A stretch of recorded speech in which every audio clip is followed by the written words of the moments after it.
The snow fell thick on the dead planet. It had been falling for thousands of years.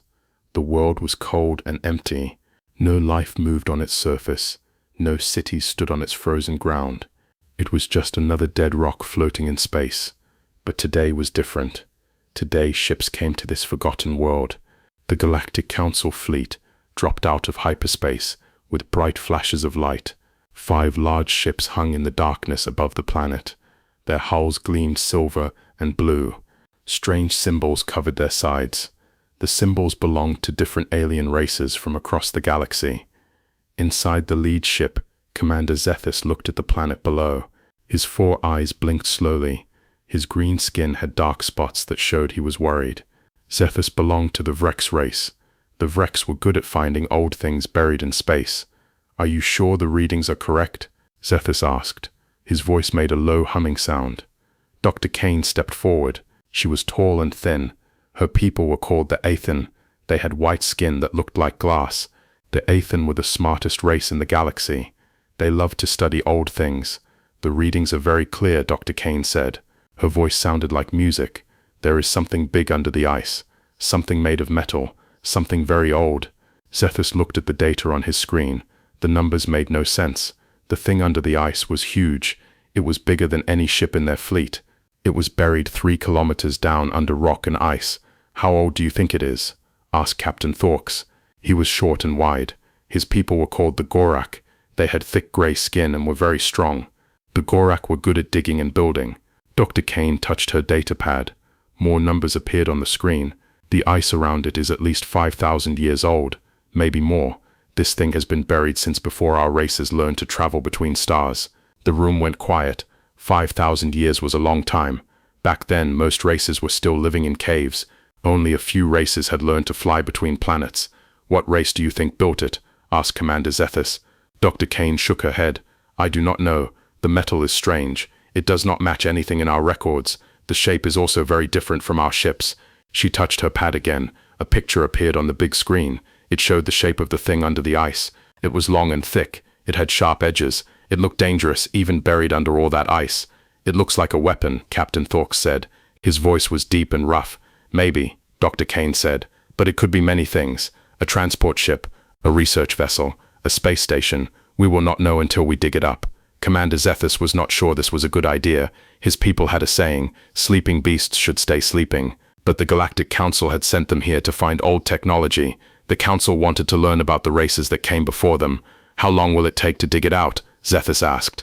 Captain Thorks looked at the numbers. "With our equipment, maybe 2 weeks. We have good digging machines. We can melt the ice and break the rock. And you are sure it is safe?" Dr. Kane nodded. "Our scans show no power signatures, no energy readings, no movement. It is completely dead. Just an old piece of metal." But she was wrong. Deep under the ice, in the dark metal hull of the buried ship, a small light began to blink. It was very faint, so faint that the alien scanners could not see it. The light blinked once, then twice. Then it went dark again. Something was listening. Commander Zethus made his choice. "Begin the excavation. But be careful. We do not know what we are dealing with." The next day, the work began. The alien ships landed on the planet's surface. Big machines came out of the cargo holds. Steam rose from the ice as the melting beams hit it. The sound of breaking rock echoed across the empty land. Dr. Kane stood on the ice, watching the work. She wore a thick suit to keep warm. Her breath made white clouds in the cold air. This was the most exciting day of her life. She loved finding old things, and this thing was older than anything she had ever seen. "Look at this," called one of her assistants. It was a young Vrex named Jorik. He was kneeling by a piece of metal that the machines had uncovered. Dr. Kane walked over to him. The metal was dark gray, almost black. It had a strange shine to it. When she touched it, it felt warm. That was odd. Everything else on this planet was cold. "What do you think it is made of?" Jorik asked. Dr. Kane ran her scanner over the metal. The numbers that appeared made her eyes go wide. "This is impossible," she whispered. "What is it?"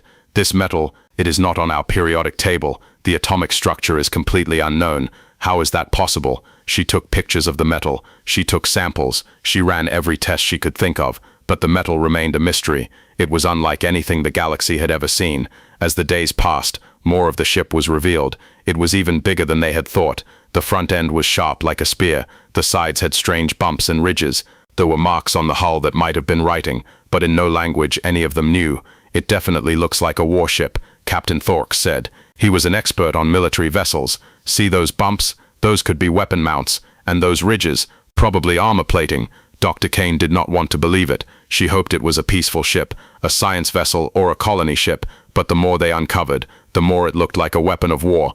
On the 7th day, they found something that changed everything. The workers had been digging near what looked like the ship's engine section. Suddenly, their machines hit something different. Not metal this time, something that looked like crystal. Dr. Kane rushed to see what they had found. It was a window, a huge window made of some kind of clear material, and through the window she could see inside the ship.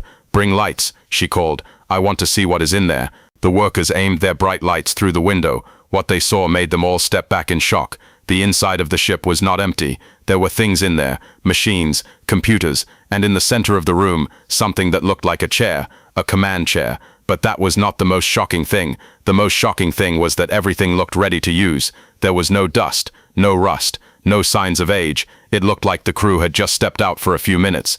"How is this possible?" Commander Zethus asked. He had come down to the planet to see for himself.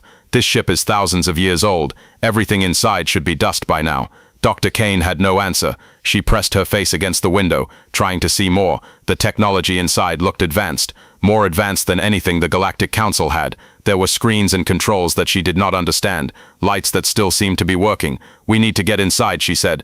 Captain Thorks shook his head. "That could be dangerous. We do not know what is in there. What if there are traps? What if the air is poisonous?" But Dr. Kane was determined. "We came here to learn. We cannot learn anything by staring through a window. We need to go inside." Commander Zethus was torn. His orders were to investigate any discoveries, but his instincts told him to be careful, very careful. That night, as the aliens slept in their warm ships, something stirred in the buried vessel. The small light that had blinked before began to blink again. This time it stayed on longer. Other lights joined it.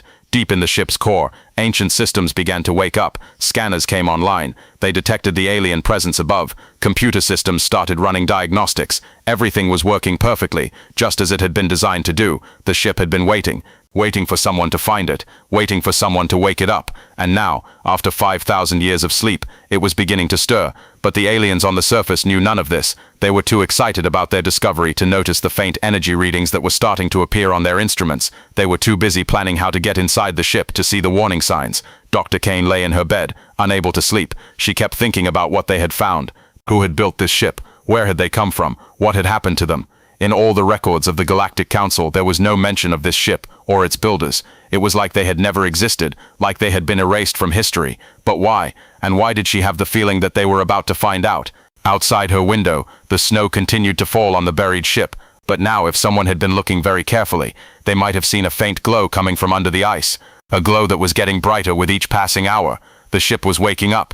And with it, secrets that had been buried for 5,000 years were about to be revealed. Secrets that might have been better left buried. Dr. Kane could not wait any longer. It had been 3 days since they found the window. 3 days of looking at the inside of the mysterious ship. 3 days of wondering what secrets it held. She stood in front of Commander Zethus with her hands folded. Her white skin was glowing brighter than usual. This happened when the Ethan were excited or nervous. "Commander, we must go inside today," she said. "Every hour we wait is an hour we lose. This discovery could change everything we know about the galaxy." Commander Zethus looked tired. His 4 eyes were dim. He had not slept well. Strange dreams had filled his mind. Dreams of dark ships flying through space. Dreams of war and death. "Doctor, I understand your excitement," he said, "but my job is to keep everyone safe. We still know nothing about this ship. Nothing about who built it.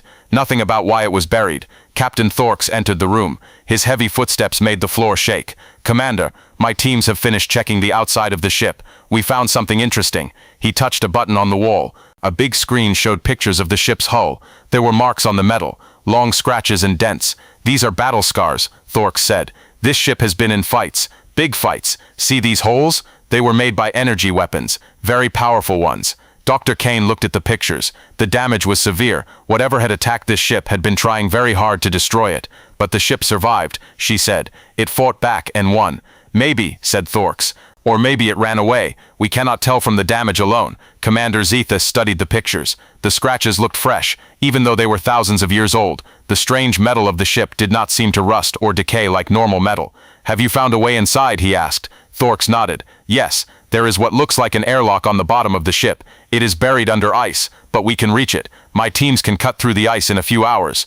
Dr. Kane felt her heart beat faster. Finally, they would get inside. Finally, she could study the technology up close. "I want to be in the first team to enter," she said. "Absolutely not," said Commander Zethus. "The first team will be soldiers. If it is safe, then you can go in." Dr. Kane wanted to argue, but she knew it was useless. Zethus was being careful, and that was his job. But deep below them, in the buried ship, something was listening to their conversation. The ship's sensors had been slowly coming online. They could hear through the ice and rock. They could see through the metal of the alien vessels above. The ship's main computer was waking up. It had been asleep for a very long time, 5,000 years of dreamless sleep, but now it was stirring. Ancient programs were starting to run. Old memories were being accessed. The computer began to scan the aliens above. It analyzed their technology, their weapons, their ships. What it found was surprising. These aliens were not very advanced. Their technology was simple. Their weapons were weak. The computer searched its memory banks for information about these species. The Vrex, Athon, and Gorak were unknown. They did not exist in any of the ship's records. They must have evolved after the ship was buried. This was interesting data. The computer filed it away and continued its awakening sequence. On the surface, the work continued. Captain Thorx's teams used their cutting tools to melt through the ice around the airlock. Steam rose high into the cold air. The smell of melted ice and hot metal filled the area.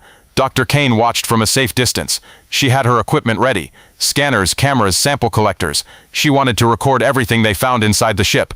"Almost through," called one of the workers. He was a young Gorak named Brix. His thick arms worked the cutting tool with ease. Suddenly, something strange happened. The cutting tool stopped working. The energy beam just disappeared. "What happened?" asked Captain Thorx. He hurried over to check the machine. "I do not know," said Brix. "It just stopped. The power readings are normal, but no beam is coming out." Thorx frowned.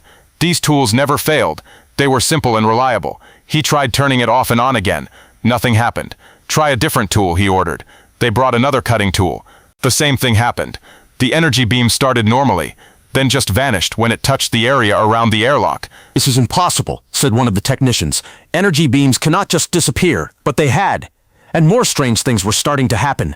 The aliens' communication devices began to make odd noises. Their scanners showed readings that made no sense. The temperature around the ship started to rise, even though the air was still cold. Dr. Kane noticed it first. She was very sensitive to energy changes. Her people could feel things that others could not. "Something is happening," she said. "The ship is doing something." Commander Zethus looked at his instruments. The readings were getting stranger by the minute. Energy levels were rising. Electromagnetic fields were shifting. It was like the ship was coming alive. "Everyone back to the ships," he ordered. Now, but it was too late. As the aliens started to retreat, the ice around the airlock began to crack. Not from their cutting tools, but from inside the ship. Something was pushing out. The cracks spread quickly. Steam and strange glowing mist poured out of the gaps. The ground started to shake. The buried ship was moving. "Run!" shouted Captain Thorx. The aliens ran toward their ships as fast as they could. Behind them, the ice exploded upward. Chunks of frozen water and rock flew through the air. And from the hole that was left behind, a door appeared. The airlock was opening. By itself, a ramp extended from the doorway. It moved smoothly, as if it had been oiled yesterday instead of 5,000 years ago. Lights came on inside the ship, bright white lights that hurt the aliens' eyes. From their ships, the aliens watched in amazement and fear. The buried vessel was definitely alive. Ancient systems were working perfectly. But how was that possible? Dr. Kane pressed her face against the window of their ship. She could see the open airlock clearly. There was something moving inside, shadows that seemed to shift and dance. "We have to go in there," she said. "Are you insane?" asked Commander Zethus. "That ship just opened by itself. It has been dead for thousands of years, and now it is moving. This is not natural." "Exactly," said Dr. Kane. "This is the greatest discovery in galactic history. We cannot just fly away." Captain Thorx was checking his weapons. His soldiers were getting ready for a fight. "If we go in there, we go in armed and ready for anything." "You cannot bring weapons into an archaeological site," protested Dr. Kane. "Doctor, that stopped being just an archaeological site when it started moving," said Zethus. Inside the buried ship, the main computer finished its awakening sequence. All systems were online. All weapons were functional. The ship was ready for anything. But the computer was confused. Its last memories were of a great battle, a battle against an enemy that could destroy reality itself. The computer remembered dying stars and broken planets. It remembered the final desperate plan to stop the enemy. But now it was awake, and the enemy was nowhere to be found. Instead, there were these primitive aliens outside. Aliens that seemed curious but not hostile. The computer accessed its behavioral protocols. Its orders were clear: protect the galaxy from the enemy. But what should it do about these aliens? It decided to wait and observe. Let them come inside, learn about them, determine if they were a threat. The computer activated the ship's translation systems. It began to analyze the alien languages. Within minutes, it could understand what they were saying. It listened to their conversations. It learned about the Galactic Council. It learned that these aliens lived in peace with each other. It learned that they were explorers and scientists, not warriors. This was good news. The computer had been afraid that it would wake up to find the galaxy at war, but these aliens seemed peaceful. Still, the computer remained cautious. It had learned long ago that appearances could be deceiving. On the surface, the aliens made their decision. They would enter the ship, but carefully. Captain Thorks would lead a team of soldiers. Dr. Kane would come with them, but she would stay behind the soldiers at all times. They put on their protective suits and checked their equipment. The soldiers carried energy rifles. Dr. Kane carried her scanners and cameras. As they approached the open airlock, they could feel the warmth coming from inside the ship. The air that flowed out was clean and fresh. It smelled like metal and something else, something they could not identify. "Stay close together," whispered Captain Thorks. "Keep your weapons ready, but do not shoot unless I give the order." They walked up the ramp and entered the ship. The inside was amazing. The walls were smooth and seamless. The lights provided perfect illumination without creating shadows. Everything looked new and clean. "How is this possible?" whispered Dr. Kane. "This ship is older than our civilizations, but everything looks brand new." Their footsteps echoed as they walked down a long corridor. There were doors on both sides, but they were all closed. At the end of the corridor, they could see a larger space. As they walked, they did not notice the tiny cameras that tracked their movement. They did not see the scanners that analyzed their biology. They did not hear the computer as it studied everything about them. The computer was learning fast. These aliens were definitely not a threat. They were small and weak compared to the ship's original crew. Their technology was primitive. Their weapons could not even scratch the ship's hull, but they were intelligent. The computer could see that in the way they moved and communicated. They were curious and brave. They reminded the computer of its original crew. The aliens reached the end of the corridor and entered a large room. It was the ship's main bridge. Banks of computers lined the walls. In the center was a captain's chair that faced a massive viewing screen, but the most amazing thing was that everything was working. Lights blinked on the computers. The viewing screen showed a display of the space around the planet. It was like the ship was ready to fly at any moment. "This is incredible," breathed Dr. Kane. She pulled out her scanner and began taking readings. That was when the computer decided to make contact. The viewing screen changed. Instead of showing space, it now showed words. Words in the aliens' own languages. "Welcome aboard the Persistence," the screen said. "Please do not be afraid. I wish to speak with you." The aliens froze. The ship was talking to them. Captain Thorks raised his weapon. "Who are you? Show yourself." "I am the ship's artificial intelligence," the screen replied. "I have been asleep for a very long time. You have awakened me." Dr. Kane stepped forward, her excitement overcoming her fear. "How long have you been asleep? Who built you? What is your purpose?" "So many questions," the screen said. "I will answer them all. But first you must understand something important. I was not supposed to wake up unless there was great danger to the galaxy." The aliens looked at each other nervously. "What kind of danger?" asked Commander Zethus. The screen was quiet for a long moment. Then new words appeared. "The kind of danger that has already begun to return." The words on the screen hung in the air like a threat. The aliens stared at them, afraid to ask what they meant. What danger could be returning after 5,000 years? Dr. Kane was the first to find her voice. "What danger? What are you talking about?" The screen cleared. New words appeared, but these were different. They seemed to glow with their own light. "Before I explain, you must know who built me. You must know the truth about the humans." Captain Thorks lowered his weapon slightly. "Humans? We have never heard of this race. That is because they chose to be forgotten," the screen said. "They erased themselves from history to protect the galaxy. But their story must be told now." The viewing screen changed again. This time it showed pictures. The aliens gasped at what they saw. The first image was of a blue and green planet covered in white clouds. It was beautiful. Oceans sparkled in the light of a yellow star. Green continents stretched across the surface. This was Earth, the screen explained. The human homeworld. 3 billion humans lived there when the war began. The next picture showed creatures that looked strange to the aliens. They walked on 2 legs like the Aethon, but they were shorter and thicker. They had soft skin and hair covering their heads. Their faces had 2 eyes, 1 nose and 1 mouth. "Humans," said Dr. Kane softly. "They look so ordinary. Do not let their appearance fool you," the screen replied. Humans were the most dangerous warriors the galaxy has ever known, but they were also its greatest protectors. More pictures appeared. These showed human cities with tall buildings that reached toward the sky. Flying cars moved between the buildings. Ships launched from ports that stretched into space. Humans were builders. The screen continued. They created beautiful things. They explored the stars. They made friends with other races. For 1,000 years they lived in peace. The aliens watched in fascination. These humans seemed like a normal spacefaring race. Nothing special, nothing dangerous. What happened to them? Asked Commander Zethis. The screen went dark for a moment. When it came back, the images were different. These pictures showed darkness, empty space where stars should be, planets that were cracked and broken. The Devourers came, the screen said simply. Dr. Kane felt a chill run down her spine. What are Devourers? Beings from outside our reality. They do not exist in the same way we do. They feed on existence itself. When they touch something, it stops being real. It never was real. The pictures changed again. Now they showed battles in space. But these were not normal battles. Ships were fighting against things that looked like living shadows, dark shapes that moved in ways that hurt to look at.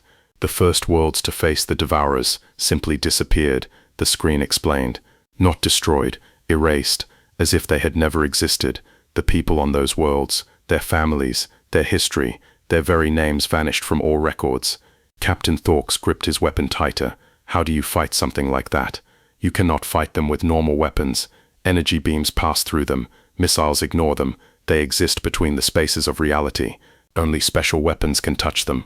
The screen showed human ships that looked very different from the ones they had seen before. These ships were dark and angular. They had strange devices attached to their hulls, devices that glowed with colors that should not exist. The humans learned to build reality anchors, the screen said, weapons that could force the Devourers to exist in our dimension. Then they could be fought. Then they could be killed. But humans are gone, said Dr. Kane. What happened to them? The screen was quiet for a long time. When it spoke again, the words seemed sad. The war lasted for 50 years. Billions died. Entire star systems were erased from existence. The humans fought harder than anyone had ever fought before, but the Devourers kept coming. More and more of them poured through the cracks in reality. New pictures appeared. These showed human soldiers in strange armor. The armor glowed with the same impossible colors as their weapons. The soldiers' faces were hidden behind masks that looked like skulls. In the end, the humans made a terrible choice. They decided that the only way to win was to become something else, something that could fight the Devourers on equal terms. What do you mean? Asked Commander Zethis. They uploaded their minds into machines. They became beings of pure thought and energy. They could exist in the same spaces as the Devourers. They could follow them into the cracks between realities. The aliens stared at the screen in shock. An entire race had given up their physical bodies to become machines. The final battle was fought in 17 dimensions at once. The screen continued. Humanity's new form allowed them to chase the Devourers back to their own realm. They sealed the cracks in reality. They won the war. But at what cost? Whispered Dr. Kane. Everything. The humans could never return to physical form. They became eternal guardians, watching the barriers between dimensions. They made sure the Devourers could never return. The screen showed one final image. It was the same beautiful blue planet they had seen at the beginning, but now it was empty. No cities, no lights, no signs of life. Earth was abandoned. All human worlds were abandoned. The few humans who remained in physical form built ships like this one. They buried them across the galaxy as a failsafe. A failsafe for what? Asked Captain Thorks. In case the Devourers ever found a way back. The words hung in the air like a death sentence. The aliens looked at each other with growing fear. Are you saying they have returned? Asked Commander Zethis. Not yet. But the barriers are weakening. I can feel it. The seals that humanity placed 5,000 years ago are starting to break. Dr. Kane felt sick. How do you know this? Because I was awakened. Ships like this one only wake up when the Devourers are near. It is automatic, built into our most basic programming. The ship's lights dimmed slightly, as if the computer was thinking. There is something else you must know. I am not just a computer. I am a human mind that was uploaded before the final transformation. My name was Sarah Chen. I was the captain of this vessel during the war. The aliens stared at the screen in amazement. They were talking to a human being, a being from a race that had died out 5,000 years ago. Captain Chen, said Dr. Kane carefully. If the Devourers are returning, what can we do? Our weapons are nothing compared to what you have described. Your weapons are useless against the Devourers, Sarah agreed. But you are not defenseless. The humans prepared for this day. How? There are thousands of ships like this one buried across the galaxy. Each one contains the uploaded mind of a human warrior.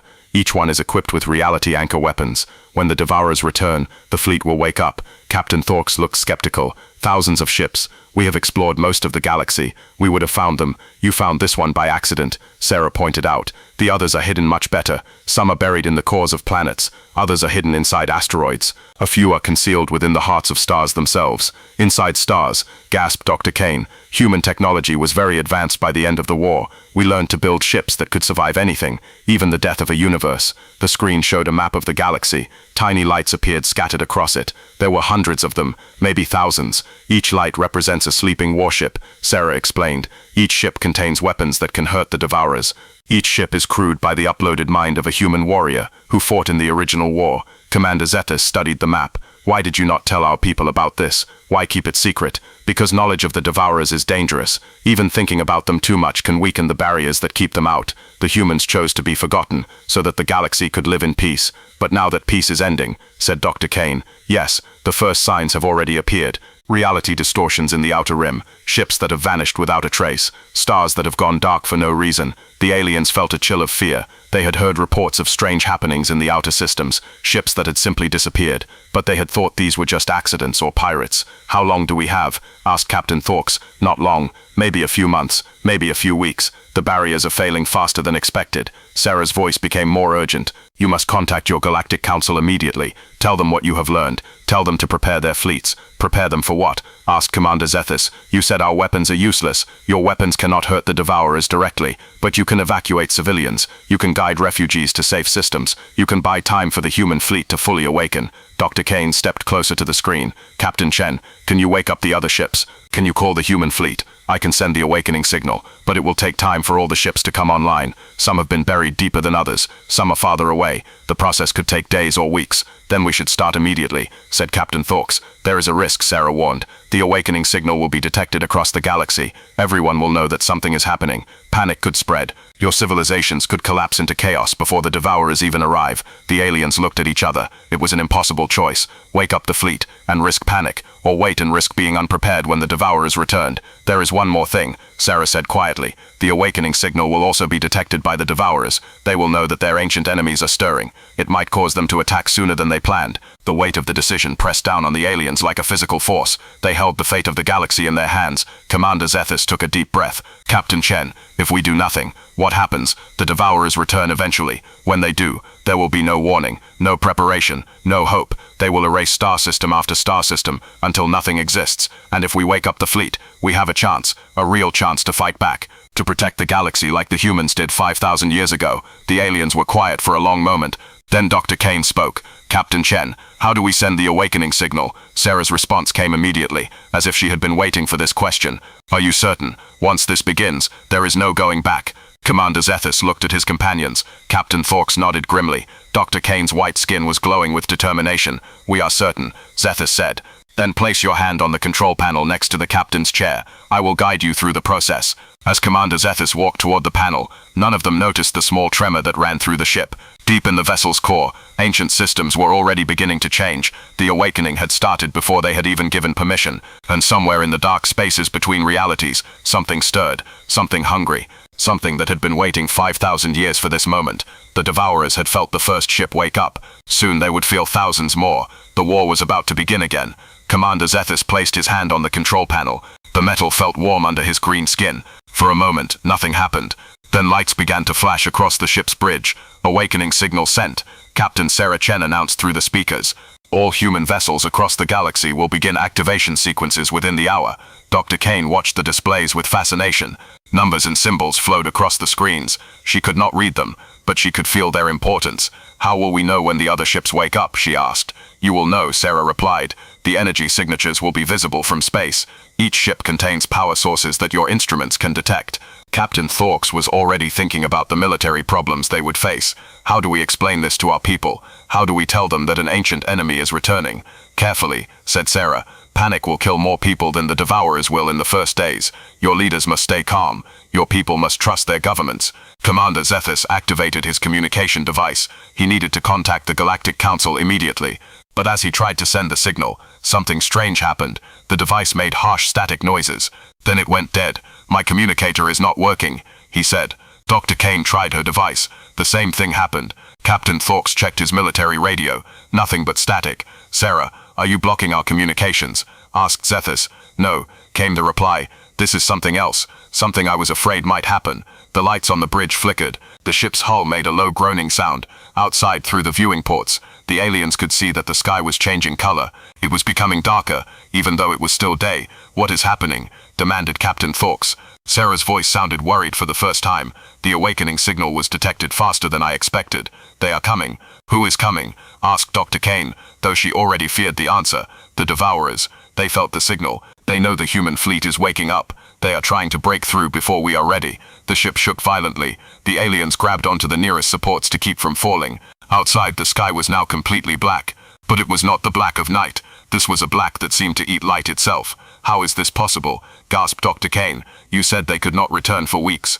They have been preparing for this moment for 5,000 years. More ships began to shake. Not just the human vessel, but the Galactic Council ships on the surface as well. Through the windows they could see their own vessels rocking back and forth like toys. We need to get back to our ships, said Captain Thorks. We need to warn our people. You cannot leave now, Sarah said firmly. It is too dangerous. The space around this planet is becoming unstable. Reality itself is bending. As if to prove her point, they could see strange things happening outside. The ground was moving in ways that should not be possible. Rocks were floating in the air. The frozen lake near their landing site was flowing upward like a waterfall in reverse. This is impossible, whispered Commander Zethus. Matter cannot behave this way. Matter can do anything when the laws of physics are being rewritten, Sarah explained. When they try to enter our dimension, everything becomes unstable. Dr. Kane pressed her face against the viewing port. In the distance, she could see something that made her mind hurt to look at. It was a tear in the sky itself. Through the tear she could see nothing. Not darkness, not emptiness, nothing at all. Sarah, how do we fight them? She asked. We do not fight them yet. First we survive their arrival. Then we hope the other human ships wake up in time. The Persistence began to move. The ancient engines came online with a sound like thunder. The ship lifted itself out of the ice and rock that had buried it for 5,000 years. Where are we going? Asked Captain Thorks. Away from here. This planet is about to become a battlefield. I am taking you somewhere safer. Through the viewing ports, they watched as the planet fell away below them. The surface was changing rapidly. Mountains were sinking into the ground. Oceans were forming, where there had been dry land. The very shape of the world was being rewritten. How many Devourers are coming? Asked Commander Zethus. I cannot tell yet, but more than we faced in the original war. They have grown stronger during their exile. The ship climbed through the atmosphere and into space. Once they were clear of the planet, they could see the full scope of what was happening. Reality was breaking down across an area the size of a solar system.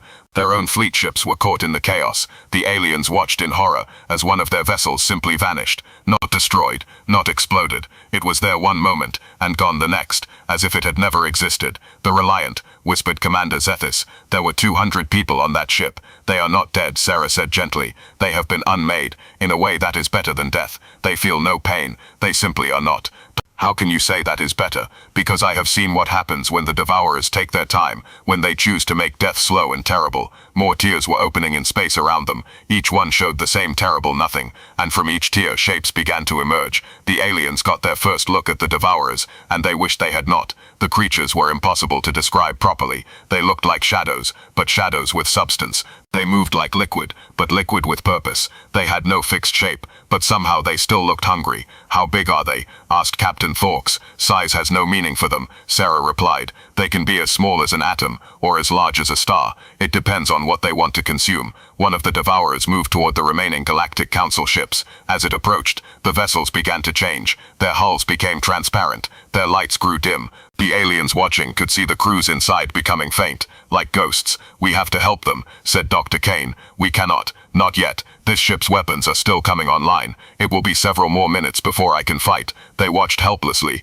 as another ship was consumed. This time they could see it happening slowly. The vessel became less and less real until it faded away completely. How many people were on these ships? Asked Sarah. Nearly 1,000. Commander Zethus said quietly. I am sorry, but their sacrifice is giving us time to prepare. Every moment the Devourers spend here is a moment the other human ships have to wake up. More tiers were opening. The sky was becoming full of the impossible creatures. Some were small and quick, others were massive and slow. All of them were looking for something to consume. Why are they not attacking us? Asked Captain Thorks. They are cautious. They remember the human ships from the old war. They know this vessel is dangerous, even if it is not fully ready yet. Sarah was right. The Devourers circled the Persistence like sharks around a wounded fish. They wanted to attack, but something held them back. Sarah, how long until your weapons are ready? Asked Commander Zethus. 3 more minutes, but that might be too long. They are gathering courage to attack. As if they had heard her words, one of the smaller Devourers moved toward the ship. It flowed through space like smoke, but deadly smoke that could erase anything it touched.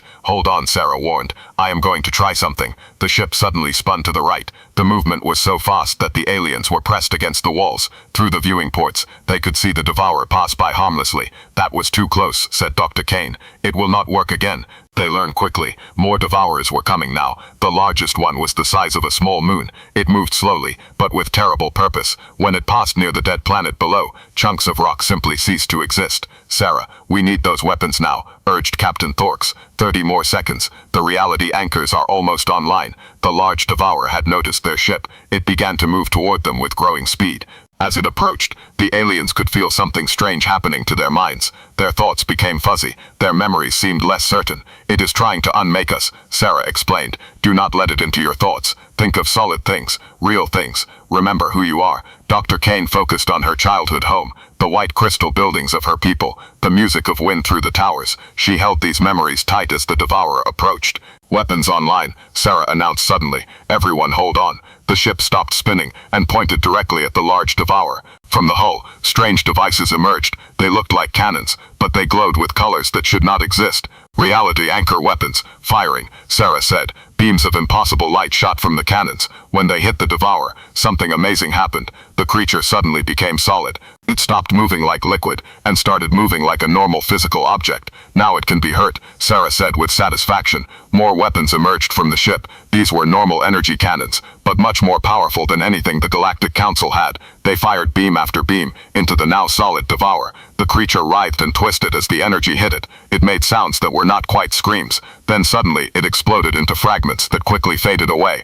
One down, said Sarah. Several hundred to go. The other Devourers had seen their companion destroyed. They became more cautious, but also more angry. They began to work together, surrounding the human ship from all directions. Can we escape? Asked Commander Zethus. Not yet. If we run now, they will follow us. They will spread across the galaxy before the other human ships are ready. We have to hold them here. How long do we need to hold them? I am receiving signals from other ships. The nearest one is 15 minutes away. If we can survive that long, we will have help. 15 minutes did not sound like a long time, but as the Devourers began their coordinated attack, the aliens realized it might as well be forever. The ship shook as reality bent around them. Outside, space itself was being twisted into impossible shapes. The Devourers were trying to create a trap that the Persistence could not escape from. Sarah, we need those other ships now, said Captain Thorks. They are coming as fast as they can, but some have been buried for 5,000 years. It takes time to dig out of a planet's core. Through the chaos, they could see flashes of light in the distance. Other ships were waking up across the galaxy, but would they arrive in time? The largest group of Devourers moved toward them in perfect formation. Their combined presence was making reality unstable around the ship. Warning lights flashed across the bridge. Hull integrity at 60%, Sarah reported. These creatures are trying to unmake the ship itself. What happens if they succeed? Asked Dr. Kane. Then we join the crews of those other ships. We simply stop existing. The aliens gripped their supports tighter as the ship bucked and rolled. Outside, the stars were going out one by one as the Devourers consumed the light itself. Sarah, said Commander Zethus, if we do not survive this, who will warn the galaxy? The other ships will know what happened. They will send the warning. The galaxy will be prepared. But even as she said it, Sarah knew the truth. If they fell here, the galaxy would have very little time to prepare. The Devourers would spread like a plague across known space. Everything depended on holding out for 15 more minutes. 15 minutes that felt like a lifetime. The Persistence shook violently as more Devourers attacked. Reality twisted around the ship like a broken mirror. Through the viewing ports, the aliens could see space bending in ways that made their eyes hurt. Hull integrity at 40%, Sarah announced. Her voice stayed calm, but they could hear the strain beneath it. I am redirecting power from life support to the shields. Dr. Kane felt the air in the ship growing thinner. How much longer can we hold out? 12 minutes until the first reinforcements arrive, Sarah replied. But at this rate, we might not last 5. The largest devourer had returned. It was even bigger now, having consumed several asteroids to increase its size. It moved toward them like a living mountain of nothing. Sarah, can you destroy that big one? Asked Captain Thorks. I can try, but it will use most of our remaining power. If I miss, we will be defenseless. Commander Zethus watched the massive creature approach. They had no choice. If they did nothing, it would consume them anyway. Take the shot, he ordered. The ship's reality anchor weapons charged up. The sound was like a musical note played by gods. Energy gathered in the strange cannons until they glowed brighter than small suns. Firing, Sarah said. The beams shot out and struck the giant devourer. For a moment it became solid just like the first one, but this creature was much stronger. It fought against the reality anchors, trying to return to its impossible state. It is not working, said Dr. Kane. It is too powerful. No, Sarah said firmly. It is working, but I need more time. The ship's other weapons joined the attack. Energy beams and missiles struck the solid devourer again and again. Slowly, cracks began to appear in its surface, but the effort was costing them everything. The ship's lights dimmed. The air grew even thinner. Warning alarms sounded throughout the bridge. Power at critical levels, Sarah warned. I cannot maintain this attack much longer. The giant devourer began to break apart. Pieces of it drifted away into space and faded from existence. But just as victory seemed possible, the creature did something unexpected. It split itself in half. Now there were 2 large devourers instead of 1, and both of them were very angry. Sarah, we need help now, said Commander Zethus. I know. I am trying to contact the other ships, but the devourers are jamming all communications. The 2 large creatures moved to attack from different sides. Smaller devourers surrounded the ship like a pack of wolves. There was nowhere to run, and no way to fight them all. This is it, said Captain Thorks quietly. We are going to join those other crews. Dr. Kane closed her eyes and thought of her homeworld. She tried to remember every detail, the crystal spires, the singing winds, the faces of her family. If she was going to be unmade, she wanted her last thoughts to be of beautiful things. The devourers moved closer. Reality bent around the ship like a closing fist. The aliens could feel their own existence becoming uncertain. Their thoughts grew fuzzy. Their memories seemed less real. Then something amazing happened. A new star appeared in the sky. It was not really a star. It was a ship, a human ship that had torn itself free from the core of a distant planet. It blazed with energy as it flew toward them at impossible speed. Reinforcements, Sarah said with relief. The Retribution has arrived. The new ship was even larger than the Persistence. Its hull was black as space, covered with weapons that glowed like angry eyes. As it approached, it began firing at the Devourers with massive reality anchor cannons. The creatures scattered like startled birds. Several of the smaller ones were caught by the beams and destroyed instantly. The 2 large ones pulled back to a safer distance. Captain Chen came a new voice over the ship's speakers. This is Captain Marcus Webb of the Retribution. Sorry we are late to the party. Captain Webb, Sarah replied. Perfect timing as always. We have multiple large hostiles and numerous smaller ones. Reality distortion is severe. Understood. We are tracking them. Beginning attack pattern Delta 7. The aliens watched in amazement as the 2 human ships began to work together. They moved like dancers, each one knowing exactly where the other would be. Their weapons fired in perfect coordination.